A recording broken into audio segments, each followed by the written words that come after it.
Salut à tous, alors aujourd'hui on va parler de trois plantes et même d'autres que je vous présenterai à part qui sont des répulsifs naturels contre les tiques, les moustiques et les puces. Allez, c'est parti!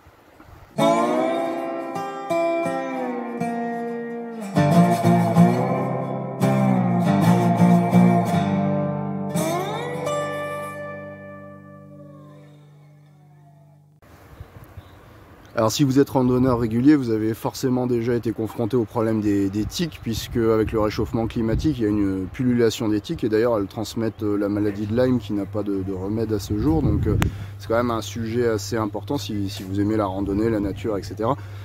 Bien sûr, si vous partez en randonnée avec votre chien, par exemple, là vous êtes confronté à la fois au problème des tiques et à la fois au problème des puces.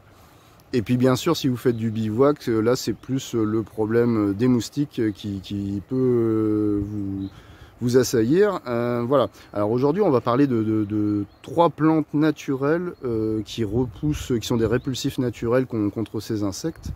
Alors vous allez me dire, les industriels font ça très bien, oui, mais comme vous le savez, dans la presse, il y a un développement déjà de la résistance de ces insectes progressivement au fipronil notamment, donc c'est vrai que vous pouvez, même en traitant votre chien, avoir quand même des tiques et des puces. Et par ailleurs, si vous utilisez pour vous du répulsif à tiques, souvent c'est à base d'huile essentielle d'eucalyptus, vous savez que c'est quand même assez cher, hein, ça coûte une dizaine d'euros le petit flacon. Et donc forcément, si vous êtes randonneur régulier, ça devient vite une rente. Alors l'idée c'est de connaître justement des plantes qui sont naturellement répulsives contre les puces, les tiques et les moustiques, que vous pourrez utiliser sur vous, sur vos vêtements et sur votre chien par exemple. Et donc tout ça ne coûte rien évidemment. Alors ces plantes on peut les trouver naturellement dans la nature, on peut aussi les faire pousser au jardin très simplement. C'est pour ça que je vais vous les montrer. Alors les trois que je vais vous montrer aujourd'hui, c'est vraiment les trois les plus faciles à cultiver. Ici on est dans le nord de l'Europe, donc tout ne pousse pas. Et les trois que je vais vous montrer poussent. Voilà, je vous en parlerai d'autres, mais qui sont adaptés à des climats plus spécifiques. Voilà, je vous en parle juste après. Alors on commence cette série par la menthe. Alors là on sort de l'hiver, hein. La menthe vous en avez aux 3 saisons, sauf l'hiver. Là on sort de l'hiver et on voit que la menthe, elle commence à repartir. Donc ça c'est une menthe que j'avais plantée en graines tout simplement. Alors il faut savoir que la menthe c'est une plante qui est très invasive, hein. Elle se reproduit par des rhizomes sous la terre. Et donc même si vous l'arrachez, ça repousse quand même. Voilà, donc il faut bien réfléchir avant d'en planter et savoir où la planter. Alors l'avantage de la menthe, c'est que ça produit des très grosses quantités. Alors certes, vous n'en avez pas en hiver, mais le reste du temps, vous en avez énormément. Voilà, c'est une plante très intéressante. Alors il existe plusieurs types de menthe, notamment une qui est assez efficace, c'est la menthe poivrée. Donc ça, normalement, c'est de la menthe poivrée. Voilà, donc c'est une plante qui est très odorante. Et si vous écrasez les feuilles, effectivement, voilà, ça a une efficacité répulsive contre les trois insectes qu'on a cités. Voilà, alors la menthe, je vous la conseille parce que bien sûr les trois plantes que je vais vous présenter sont aussi très bonnes en cuisine. Donc voilà, vous faites une plantation utile. Alors bien sûr vous les trouvez naturellement dans la nature, mais vous pouvez aussi les planter, voilà. Alors vous voyez, juste avant je vous parlais donc de la menthe, que vous pouvez préparer d'ailleurs en tisane, etc. Même pour la boire, hein, tout simplement. Voilà. Donc maintenant je vais vous parler de la deuxième plante qui est le romarin. Alors le romarin c'est une plante qui en termes d'odeur, de goût, quand vous écrasez les feuilles, est à mi-chemin entre le thym et la menthe justement. Voilà, donc en fait vous arrachez les feuilles et ce sont ces feuilles là, une fois écrasées, qui vont produire l'efficacité répulsive. Voilà, alors le romarin c'est une plante qui résiste à -20 au gel, donc ça pousse absolument n'importe où et ça devient une sorte de buisson, donc ça produit vraiment des grosses quantités de feuilles.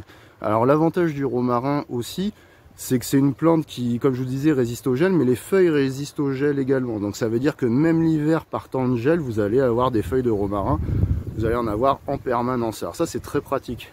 Voilà, alors là je vous parle aussi de la troisième plante parce qu'elle est juste à côté. Je les avais plantées un petit peu trop près d'ailleurs. Donc on a dit la menthe, le romarin, et j'avais planté juste à côté, vous voyez cette plante là, Alors ceci c'est de la sauge. Alors la sauge, c'est une plante qui a une odeur de citron en fait, de citronnelle. Donc c'est une plante aromatique qui est très efficace en cuisine, notamment si vous faites cuire des poissons. Voilà, alors la sauge c'est vraiment elle aussi une plante très intéressante comme répulsif. L'avantage de la sauge, même je dirais contre les puces, c'est qu'elle contient une toxine une substance qui est toxique pour les puces en fait d'ailleurs. Donc vous voyez, la sauge elle aussi a une grande efficacité pour repousser les insectes.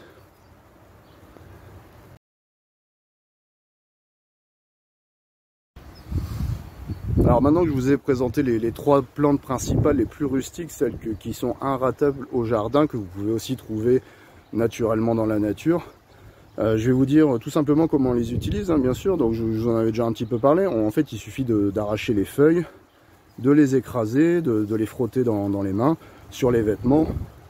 Vous pouvez aussi les préparer broyer avec de l'eau ou même de l'eau chaude, et puis les laisser macérer et puis les utiliser dans un pistolet pulvérisateur. Alors ça c'est intéressant même en complément des produits de l'industrie, je dirais, notamment pour les vêtements. C'est vrai que le traitement répulsif des vêtements, ça représente vite des grosses surfaces, c'est assez coûteux. Et donc ça peut être un complément, une alternative assez utile.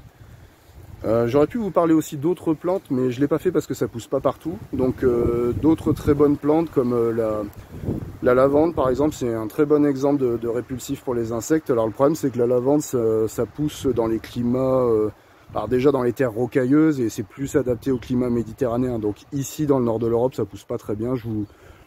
C'est pour ça que je vous en ai pas parlé, parce que c'est pas assez rustique pour en faire pousser partout.